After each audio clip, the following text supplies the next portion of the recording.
Welcome to Quarantine Creatives. I'm Heath Racela. So if you listened to my interview on Monday with Maren Hinkle, at the end of it, I had a little teaser. I didn't name names, but I told you that this was going to be Maisel week on Quarantine Creatives. And it is. And I've got a very, very exciting guest today, Michael Zegen, who of course plays Joel Maisel on The Marvelous Mrs. Maisel. But you also know him from Rescue Me.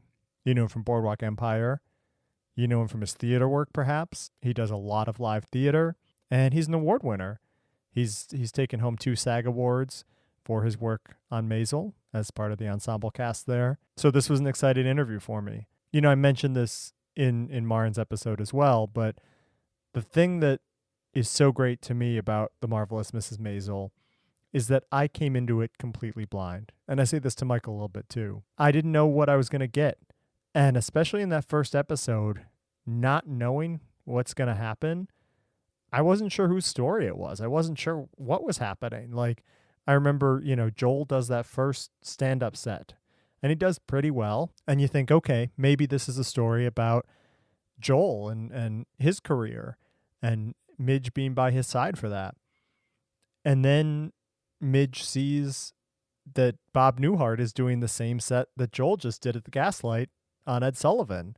And for a moment, I'm saying, oh, maybe this is some sort of origin story about, Bob Newhart hanging out in the village and stealing people's material. And that's how Bob Newhart got famous.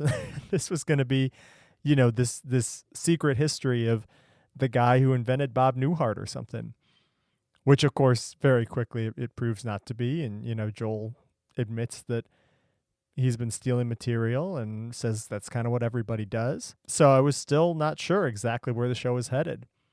And it wasn't really until, Rachel Brosnahan as Midge goes down to the Gaslight drunk late at night and just wanders on stage. You say, oh, that's what this show is going to be about. She gets thrown in jail and meets Lenny Bruce, who she and Joel had seen earlier in the pilot. But just that path of not knowing what a show is going to be about when you start watching it was so fulfilling to me. And it's something that you don't get to experience too often. So, mute your Twitter feed when you can. Don't read up on too much. Don't watch trailers. It's always more fun just to go in blind. That's how I first fell in love with Mrs. Maisel. And it's such a great show. And part of the reason I love it too is just the amazing cast. Obviously, Rachel Brosnahan playing Midge Maisel. Alex Borstein as Susie. Michael Zegen as Joel is phenomenal. Maren Hinkle and Tony Shalhoub as Midge's parents. Great. And then Joel's parents, Caroline Aaron and Kevin Pollak. All of the characters are just so bizarre, so quirky, and so three-dimensional, so real. And a lot of that, I think, is a testament to the writing. Amy Sherman Palladino, who's the show creator and the executive producer, and her husband Dan, who also works on the show, Dan Palladino. They have done an incredible job of just building this world. So I want to talk to Michael, obviously, about that. It's Maisel week. That's what we're here to celebrate. That's what we're here to talk about. But also, Michael had a great perspective just on sort of the live theater scene in New York. And, he was doing a show right up until it got closed for COVID. And I don't know exactly where we're headed with all that when it comes to live theater. Even when it comes to just going to the movies, like, I don't know how far away we are from communal experiences like that. And I hope it can come back soon. I miss that. I miss being able to go out and just sharing communal laughter, communal tears, communal fear, communal delight. There's something about just being in a dark room with a bunch of people and watching other people perform, whether that's in person or whether that's on film. But for now, we stay home. We watch our Netflix, our Amazon, our Hulu, and, we think about the day when it all comes back. So that's what Michael and I talk about. Here it is, my interview with Michael Zegen. Hi, Michael. How are you? Hey, good. How are you doing? I'm all right. Thank you for jumping on the phone. I'm excited to talk to you. Yeah, no problem. So how have the last 4 months been for you? How have you been keeping busy during this quarantine time and just staying sane? A lot of TV, a lot of movies. I'm renting a place upstate in upstate New York. Yeah. Because I spent like a month in the city, and then it was getting really bad. So I got out at like the height of the corona scare, and hopefully, it doesn't go back to what it was. Yeah. Hopefully the numbers don't rise, but because I'm only here till the end of the summer. So, but I was doing a play from like December till when everything shut down, and so like it was really nice. It was like I wasn't sick or anything. I was staying indoors, but that's kind of exactly what I needed. I just needed like a break, Right? Because you do a play and it's 8 shows a week and it's a grind, and Right. I was just like, oh, this is kind of nice. Like I don't have to do anything because there was nothing to do. Right. And it felt really nice. And then it got old. Just kept going and going. Right. No, I mean, now I'm just up here and kind of trying to find things to do. So, because my show isn't going back anytime soon. So I'm just trying to stay proactive in any way I can. Yeah. What did it look like in the city when you left? I mean, were you like, I've heard stories I remember from months ago of people just hearing sirens all the time and things like that. Like, was it bad where you were? Well, I was in the West Village. It wasn't sirens all the time. I think that was a lot of people living in Brooklyn heard that, but I didn't. It was just weird. It was like, I don't know, kind of like I Am Legend. There was like nobody in the streets, no cars going by. I had my view is of 7th Avenue, and really it just seemed barren. And I was kind of scared to even leave my apartment. There was once where it was like 4 days in a row I didn't even go outside. And I'm like somebody who loves walking around, and right. I love the city, and I love the hustle and bustle, and it just didn't have any of that. So it was just it was weird. It just felt weird. Yeah. And being in the West Village too. I mean, like restaurants and things like that, like you can't go enjoy any of it. Part of why you live there, I think, is being able to get out of your apartment, right? Yeah. And the only the times I would leave the apartment, I would go down to the water at Hudson Pier. And that used to be like the place I'd always go just to chill out. And, it was a nice walk down there, and it's beautiful. And you see Hoboken and Jersey City and the Freedom Tower. And even there, it just felt, I mean, it was surprising because like down there, it wasn't empty. It was like, that's where like all the people were. So It was like, you couldn't really go down there either. It must be different being upstate, I'm sure. Like, I live outside of the city. I'm in a more suburban area, more like a rural suburb, I guess. And yeah, we've been able to kind of walk around and, walk around the neighborhood without running into other people. And we have a decent sized yard here. I got 2 kids, so they've been able to kind of get out and play. That is why I moved. I mean, now I'm in a rural, it's mostly woods. It's very woodsy up here. And I can at least go outside and breathe without having to wear a mask, you know?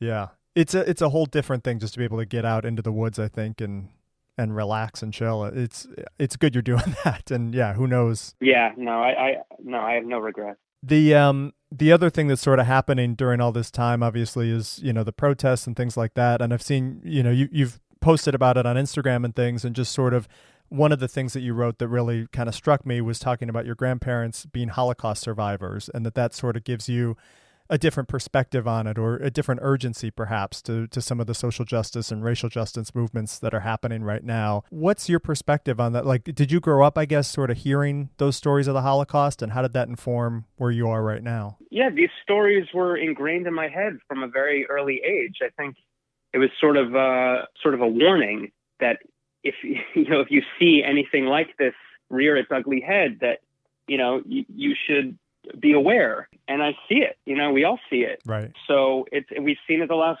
few years. These racists and nationalists are coming out of the woodwork, and because it's finally safe, they feel safe. So I see it. Yeah, it's something that, my grandmother always used to tell us war stories, when my brothers and I were really young. Like those were our like bedtime stories. Wow. She would talk to us about how she and her family hid in the woods. And so it's something that, I think she wanted us to just be aware of, and these things are out there, and they clearly are. I haven't been able to really partake in these protests because I've been upstate. But I see it, and I'm proud of everyone. And even like I did go back to the city because I had to get my mail. And I have a car, and I was driving, and it got stopped at a light. and all of a sudden this like parade of people came down. They were going east on 14th Street. And it was just like, I mean, I was in the car at the red light for like probably a half hour. Oh, wow. And you know what? Like, yeah, it was funny. And luckily I was right at the light. Like I was the first car at the light. I was the one who got stopped and I couldn't go. And had I been like maybe 10 cars back, it would have been annoying. But I was right there and I saw this parade of people, you know, for like a half hour just walking up 14th. And I was really proud of people. And they were all wearing masks. You know, at least 95% of the people were wearing masks. And that was what was really most important to me. But I did even upstate where I am up here, there was a protest. And I don't know if this is the most socially conscious, you know, area of upstate New York, but there were a ton of people out, and that made me really happy. And you know, everybody was wearing masks. So even up here, you know, it just goes to show it's everywhere. And hopefully that leads us to the ballot box come election time, you know? Yeah, there's definitely a different energy in the air. Even, you know, you talk about like the last 3 or 4 years, like I feel like in the last month or so that people have just been driven to action. And like you say, like you grow up sort of hearing these stories of the Holocaust and just thinking about like, what would I do in that scenario? Or even just like, how did people stand by and let this happen? Right. Like that's sort of always the thought exercise. Yeah. And it's really easy to just sit on the sidelines and say, well, it's someone else's problem. I hope everybody's kind of waking up now and we're going to see some change. It seems it. I mean, it seems it, but the problem is we still have so much time between now and November. Right. So, but it does seem like people are ready and they're just, you know, chomping at the bit to vote. Yeah. So I like that. November feels like it can't come soon enough right now. It feels I wish away. it was now. I really do. I wish it was now. Yeah. Well, speaking of COVID and things like that too, you mentioned it a little bit, but that's sort of disrupted Marvelous Mrs. Maisel season 4. When did you sort of know that the show was going to be off? Well, I think we were supposed to have started last month. Okay. Yeah, we were supposed to have.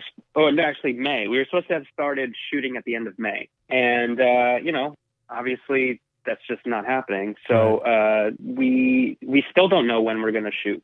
We know we're going to shoot. We just don't know when. Right. So yeah, it was kind of a bummer, but you know, I guess there are bigger fish to fry, and got to make sure everybody's healthy and make sure it's a safe environment to film. And I just don't know when. You know, until we get a vaccine, I just don't know what's going to happen. But it seems like some countries are starting to film, but we're so behind everybody that I just don't know. I don't have a timetable. Yeah, and it's weird seeing sort of the recovery. You know, I'm here in Massachusetts and, you know, in New York City and stuff, seeing that those curves have really gone down. But then elsewhere, you know, in the U.S., Florida, Texas, California, places that didn't have anything now are just spiking like crazy. And it's like, you know, it takes one person getting on a plane to spread that. Exactly.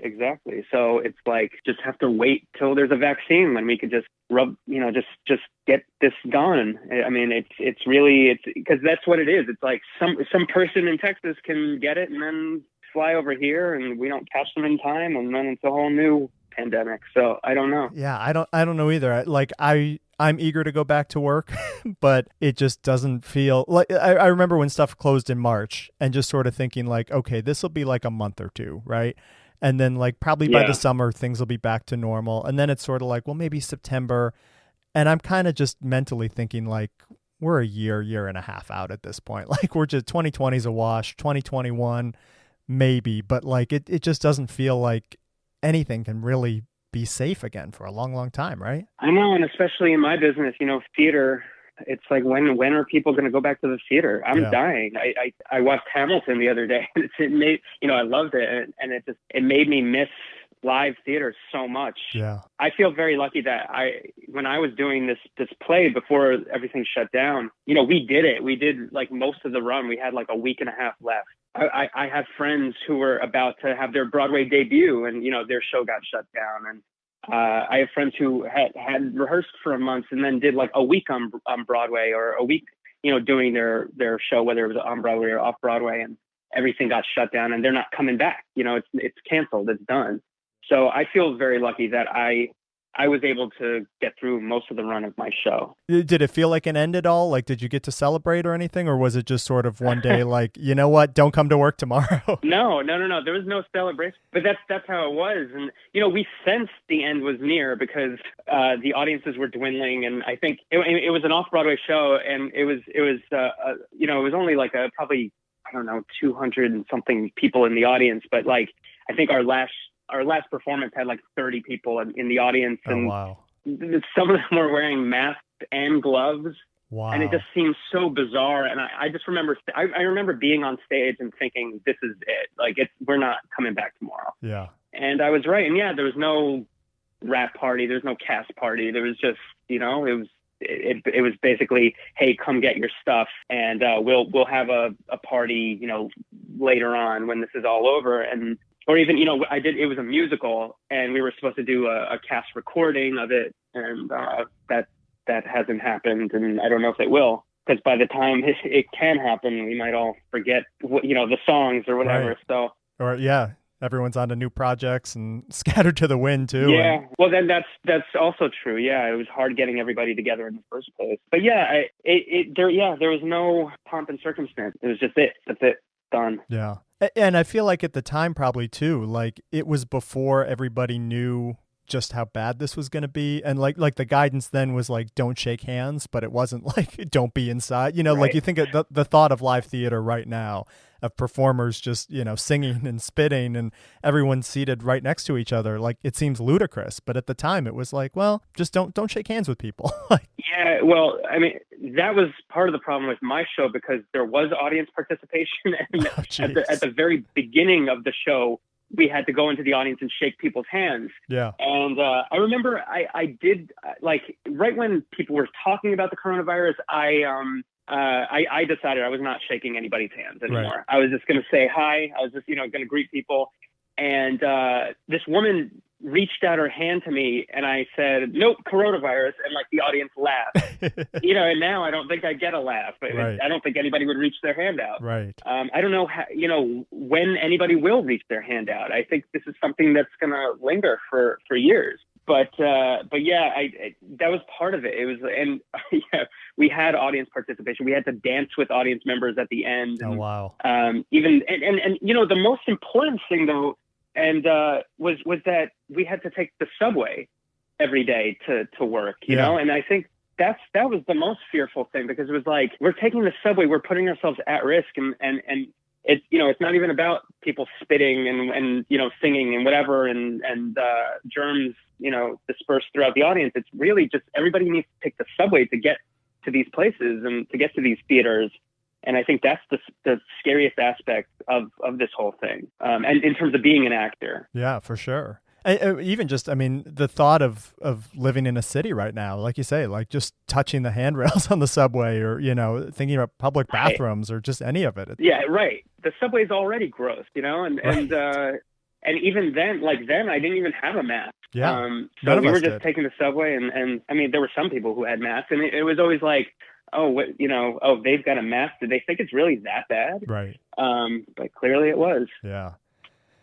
It's crazy times. I want to talk someday about Marvelous Mrs. Maisel. I talked to Maren Hinkle last week, and just had a great chat with her, and I'm a huge fan of the show. So that, and one of the things that I loved about it as an audience member coming into it was I went in completely cold. Like, I hadn't even read a synopsis. Yeah. It was like a thing that, one of my wife's friends had said, oh, you guys should watch this. And we were looking for something to watch. And she said, what about this Marvelous Mrs. Maisel thing? And I said, all right, yeah, let's give it a try. And just to not even know, it's a story about a housewife who becomes a comedian, to not even know that much, and to just really be completely blind. I really loved, and I went back and rewatched the pilot recently, and really enjoyed watching you as Joel attempting stand-up, and sort of that first set, and just sort of seeing the gaslight, which is sort of Midge's home, and seeing it through Joel's eyes, and thinking it could be his story at that phase. For you performing stand-up, and obviously it's scripted and it's on a set and stuff, but how did you come to that piece of it? Well, I mean, it's acting just like anything else. Sure. I really have no desire to ever do stand up. It wasn't something that like I aspired to do, and here was my chance or anything like that. It was just acting, but it was kind of terrifying. I can't imagine. You know, Rachel always talks about how the bigger Midge's career gets, the more people she as Rachel is gonna have to perform in front of. Right. Although nowadays, who knows if that's ever gonna happen. I think it might just be in front of CGI audiences. But yeah, like it was even just terrifying enough being in front of those, you know, that small group of background actors at the Gaslight. I kind of had a mini panic attack when I was supposed to kind of have that panic attack where I bomb. Yeah. You know, I sort of, I don't know, I thought I was nailing it. And then like Amy kept coming up to me afterwards and being like, you're not getting it. And I was like, oh God, I was really like, I started getting really nervous and things started spinning. And so what you see is that really. And then after that one take where I really felt the nerves, she came up to me and she's like, yeah, like that's it. And wow. Then she's like, you know, do that again. And so that's kind of what you see. But yeah, it's definitely daunting. I mean, I never didn't have respect for stand-ups, but I definitely have more respect for them now. Yeah.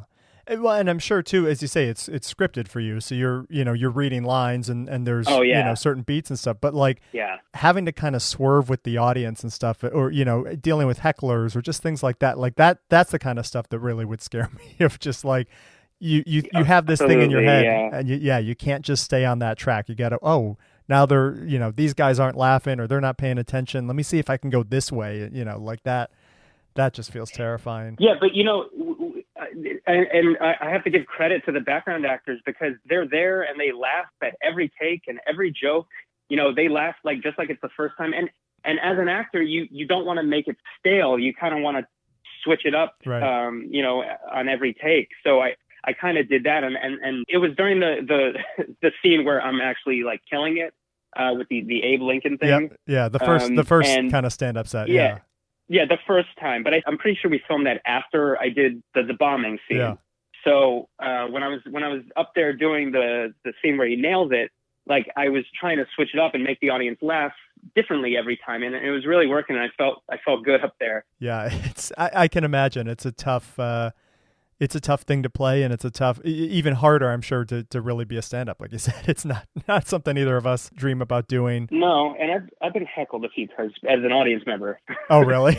Yeah. So I don't even like being an audience member at stand-up shows. Yeah. Or if I do, I like sitting in the back. Right. Just hide in the back, out of the light. Just don't call on me. Yeah. I want to talk too about sort of Joel and Midge's relationship and just sort of, again, watching the pilot again, and obviously this relationship builds over the 3 seasons, but that scene where Joel's leaving and is packing up the suitcase, there was so much emotion in it and just so much, you could feel the connection between the two characters there. And, you know, for you and Rachel, it's your first time really, you're, you know, a couple days into it playing these characters. And for me to go back now, having watched 3 seasons of it and still feel the power in that scene. How much work did you and Rachel have to put in to sort of build your relationship together to really connect with each other and make those moments feel real? Well, that was our audition scene. Oh, really? That was one of the scenes from the audition. Wow. Yeah. So, so I knew that scene very well at that point because I had auditioned for the show, I think 3 times before I got the part, and, you know, had done that scene every time. And I knew, you know, I think for the first audition, I memorized it because I wanted the part, you know, and I feel like as an actor, if you want something, you should memorize it. Right. And it's, you know, it's a long scene. It's a tough scene. So I did it, you know, originally for the casting director, then I did it for Amy and Dan, and then they had me bring it in. They had me come in and do it with Rachel in front of Amy and Dan again. Yeah. And so and the first time, you know, we did it, I just felt the connection immediately. I just felt like, oh yeah, this is good. This feels right. And we were really, you know, Rachel and I were really playing off each other, and she was pretty memorized too. So it was just like, you know, I don't know, it was electric. It really worked. And then once I got the part, Rachel and I got in touch with each other, and we just decided we were going to, you know, hang out a bunch. because I think that that's a good idea. If you're supposed to play like a couple who've known each other for a long time and are married and in love, and then you should get to know the other person. Right. So we did that. We would hang out and we would go over our lines, and we'd hang out for hours and just get to know each other. And then we just went at it. And I think that was actually one of the last scenes that we shot in that first episode, in that pilot. So we had some time to get to know each other, and yeah, it's good. I've been in situations before where like I'm supposed to be somebody's love interest or somebody's best friend, and like I don't know the person at all, and I don't know anything about them, and I just think that's not great. I think it hinders your ability to like make it real. I mean, not that really anybody would know. Any audience member would know, but it's just, as an actor, it's just frustrating. That's interesting. 'Cause I don't act. And for me, just like thinking about sort of how you're swerving, I guess, with each line, the lines are on the page, you're delivering something that's written, but you're changing it based on sort of what, Rachel in this case, or, whoever's opposite you, what they're putting out, and, you're giving energy to them, and just sort of that exchange is really interesting. But also, it's a testament to Amy and Dan and their writing, and because it's so believable and so funny. Yeah. And even though it's heartbreaking, like there's still some jabs in there that get laughs, and yeah, it's real. How did the introduction of Caroline and Kevin as your parents, how did that change how you played Joel, if at all? I've never been asked that before, but it's a good question, because I do feel like he's more relatable, maybe. He has these parents, at least to me, he has these parents who kind of drive him nuts sometimes. Right. And I do think that makes him more relatable to people who have the same problems. And probably just makes him a little more grounded. And you kind of see, why he is who he is. Although his parents are good people. Yeah, but they have such an energy to them that, they're always at 11, like it's hard to tone them down at all. And just sort of growing up in a household with two parents that they seem like they're very in love, but are also just yelling all the time. Like, I just wonder sort of if that, in realizing that about Joel, if that changed anything about sort of your performance, or if it, it just paints a fuller picture for the audience, maybe. Well, again, it's all in the writing. I don't even like offer ideas or anything. It's just there. Yeah. So you just kind of have to go with the flow from script to script. Yeah. No, and Marin talked about that too. That just sort of Amy and Dan just they've got it nailed, and you're going off what they give you. I never really question anything. I feel like they have it all mapped out, and they know what they're doing clearly, and the product has been insanely good. Right. So why question it? On that sort of just thinking about the writing and character arcs and stuff, Joel is very clearly, I think, the villain of season 1. Like, you're not supposed to like him. You're not supposed to root for him. And then that starts to sort of change in season 2. And then by season 3, like, I felt like anyways, as an audience member, you really warm up to him and really root for him. You want the club to succeed. You want to see him and May together. Did you sort of feel that change and shift your performance at all based on sort of where Joel is headed? In a show like this, you don't want to play him without some sort of empathy, or you don't want to make him the villain. Right. I know that that's how people saw him, but it's not a comic book movie, or it's not like Batman. He's still a human being, and I think that's what I love most about Joel, is that he is a human being, and he made mistakes, and unfortunately, the biggest mistake he made is the reason why this show continues. Right. Because he left her, and then she becomes this big stand-up comedian. But yeah, he's still a human being, and he's a flawed character. And I love the scene at the end of season 1 where he does get some sort of redemption. When he beats up her hecklers.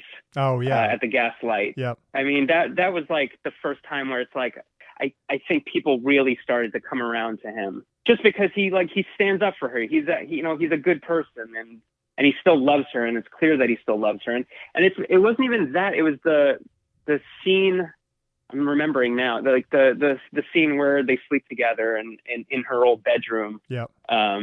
and he tells her that he loves her. And, it just, I love that scene because it really opened up a lot of new things for me as an actor. It made me see Joel in kind of a different light as well. So, it wasn't just the audience seeing him as this person. It was me. I saw him sort of differently. Yeah. But again, that's just Amy and Dan and their writing. And I really do feel like they have a plan. And I don't know if their plan was ever to make him the villain. It was just to make him, an idiot in that one instance. And kind of have his whole life and everybody else's life blow up. But it also, I've said this before, that it wasn't fair, really, to me as an actor, that in the very first episode he leaves her, and that's you don't see the years that they were together and in love. You just see that one instance, and the audience automatically hates him because they love her so much. Right. So it's kind of hard. It was hard to like win back the audience after that. Yeah. It's interesting. Just I was thinking about the use of the term villain, and I know I brought it up before, but sort of it feels like that's something that this show does really well, is sort of introduce somebody that you're not supposed to like, and then you sort of start to really warm up to them and like that. I would argue in season 2, it's Jane Lynch's character that, Right. Sophie Lennon, you're just completely put off by. Who is this lady? And then, in season 3, sort of seeing her stumble and trying to be, a serious actor and, just realizing that she's not good at that. And you really sympathize with her in a way that, a few episodes prior, you're kind of booing and hissing at her, and I think Joel did that in the early show. But it's, these characters really evolve and change, and you root for them at certain points. Yeah, they're not just caricatures or stock characters. They're they're real people, and it's definitely a heightened reality. But at the same time, like they're these characters are just human. Yeah. And I think that's why people love the show so much too. Yeah, I think so. Yeah. I want to ask you too. I've heard that Rachel gets asked a lot, and Amy gets asked a lot about Midge's parenting style, and sort of gets critiqued for that. What do you think about Joel as a father? I think he's not bad. I know Rachel does get a lot of shit for her Midge being on the road and whatever, but nobody really, and they've said this before, nobody critiqued or criticized Don Draper's fathering. Right. I think Joel is. I mean, at least in season 3, he really stepped up, and he's taking care of the kids while she's on the road, and he's juggling various jobs. He's trying to make this club work, but he's also working for his father and taking care of the kids. So I think that's one of the the best qualities of Joel, is that he's not an absentee father, and he's maybe one of the first stay-at-home dads in a way. No, I definitely see that. And I feel like whether intentional or not, there's a lot of scenes where you see Joel with the kids, in that little apartment at his factory there, or, he's just sort of always taking care of you get the sense that he is really a devoted father, even though, again, that first episode he leaves, he sort of makes up for it and allows Midge to have that career by sort of being so present. The Maisel world too is just so interesting, that periodness of the 1950s, 1960s New York, and Miami and Las Vegas and the Catskills and all that. I want to talk about your work on Boardwalk Empire too, and sort of 1920s Atlantic City, like period piece, but very different time period and stuff. Like when you're going to play a character from the past, do you do any sort of historical research, or like listening to the way people talked, or is it all in the script for you? Well, again, it's the writing. These are two shows, both Maisel and Boardwalk, where there's no improvisation. You have to stick to the script. Sure. So that's first and foremost. Like, I only have the script to go by. And in the case of Boardwalk, there wasn't, I was playing a real character. I was playing Bugsy Siegel, but I was playing a teenage version of Bugsy Siegel. And to be quite honest, I did try doing a lot of research, but there wasn't much about him as a youth. There were stories, that he was a whack job. Yeah. And, he said something, he killed 100 people before he was even 21. So, I had that to go by, and people labeled him as crazy and crazier than a bed bug. So that's really all I had. Luckily, they kind of let me run with it. In terms of like quirkiness, I think, it was funny because I did try doing a lot of research. I knew that later in life, I had watched the movie Bugsy, you know, with Warren Beatty. I think I watched that the day that I got the part. And I had read that he had a screen test. He moved out to LA and he wanted to be an actor back in the early 40s. And so like I knew that aspect of him. So I thought, oh, he's a performer. And then my first day of shooting, I had a few lines and I started doing some stuff. And I remember the director told me, whatever it is you're doing, don't do it. And I felt really bad. I felt like I let everyone down, you know, and they made me do kind of a subdued version of what I was doing, which was totally fine. After watching it, it's like, oh, that totally works.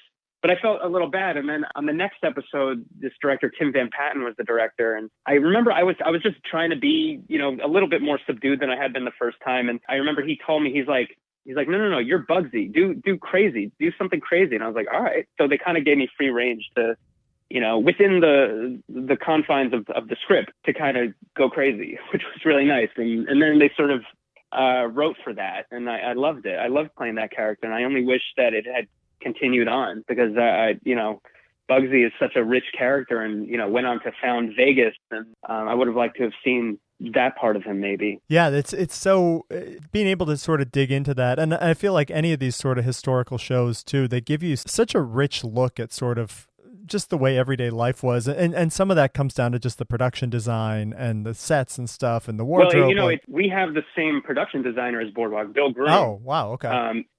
Yeah.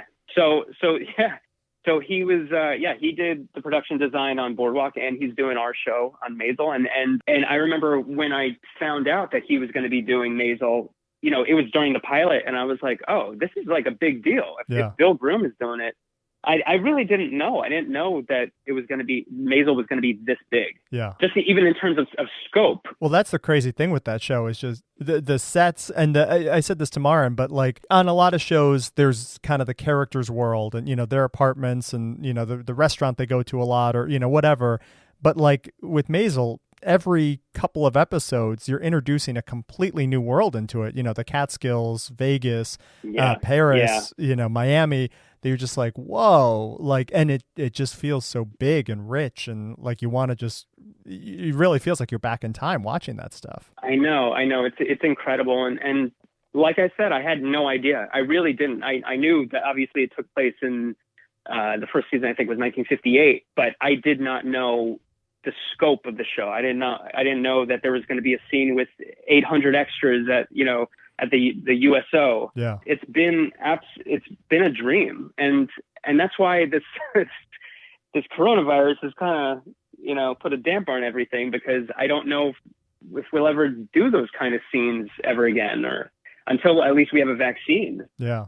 Well, certainly the 300 extra scenes, but even I just think about, you know, intimacy and things like that, you know, kissing scenes or, you know, hugging or, you know. It's not, I know. It's not even just about these big scenes. It's about the little scenes too. And it's just heartbreaking. Yeah. Well, who knows? I guess we're all kind of waiting. And like I said earlier, it's like it started as feeling like it's a couple of, you know, weeks out or maybe months out. And now it feels a lot longer. Yeah. Well, we all have to do our part and wear a damn mask. That's all, you know.